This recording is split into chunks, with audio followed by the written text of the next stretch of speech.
വികസന പദ്ധതികൾ ബഹിഷ്കരിക്കുന്നവരെ ജനങ്ങൾ ബഹിഷ്കരിക്കുമെന്ന് മന്ത്രി പി.എ. മുഹമ്മദ് റിയാസ്. വികസനത്തിൽ ആരെയും മാറ്റി നിർത്തുന്ന നിലപാട് സർക്കാരിനില്ലെന്നും മന്ത്രി പറഞ്ഞു.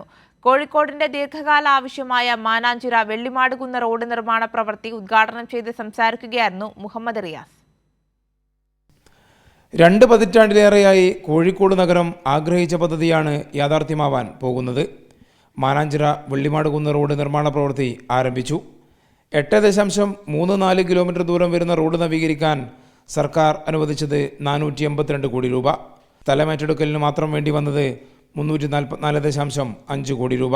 ചടങ്ങ് ബഹിഷ്കരിച്ച് തെറ്റിദ്ധാരണ പരത്താൻ ശ്രമിക്കുന്ന UDF-നെ മന്ത്രി P.A. മുഹമ്മദ് റിയാസ് വിമർശിച്ചു.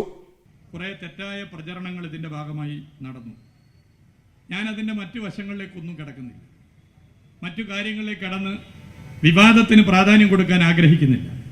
ഞങ്ങളെ സംബന്ധിച്ചിടത്തോളം ജനങ്ങൾക്ക് മുമ്പാകെ അവതരിപ്പിച്ച പ്രധാനപ്പെട്ട പ്രശ്നമാണ് മാനാഞ്ചിറ ഉൾപ്പെടെയുള്ള നഗരത്തിലെ ഗതാഗത കുരുക്കിന് പരിഹാരം കാണാനുള്ള ഇടപെടൽ നടത്തുക.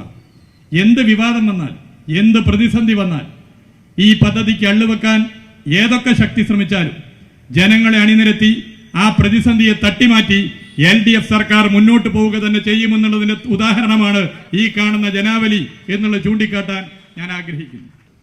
കോഴിക്കോടിനെ ഒരു ന്യൂ കോഴിക്കോടാക്കി മാറ്റും.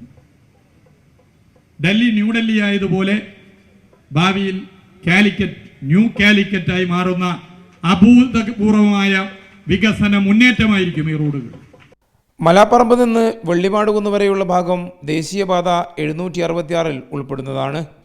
മുത്തങ്ങ വരെ നീളുന്ന ഈ റോഡിൻ്റെ നിർമ്മാണം ദേശീയപാത വിഭാഗത്തിൻ്റെ പരിധിയിലാണ് വരുന്നത്. അതിനാലാണ് 3 കിലോമീറ്റർ വരുന്ന ഭാഗം റോഡ് വികസന പദ്ധതിയിൽ ഉൾപ്പെടുത്താൻ സാധിക്കാതെ വന്നതെന്നും മന്ത്രി അറിയിച്ചു. അനുമതി ലഭിച്ചാൽ പ്രവൃത്തി ആരംഭിക്കുമെന്നും മന്ത്രി വ്യക്തമാക്കി.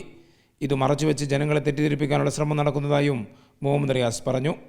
പ്രവൃത്തി ഉദ്ഘാടന ചടങ്ങിൽ തോട്ടത്തിൽ രവീന്ദ്രൻ MLA അധ്യക്ഷത വഹിച്ചു. അഹമ്മദ് ദേവർകോവിൽ MLA മുഖ്യാതിഥിയായി. കൈരളി ന്യൂസ്, കോഴിക്കോട്.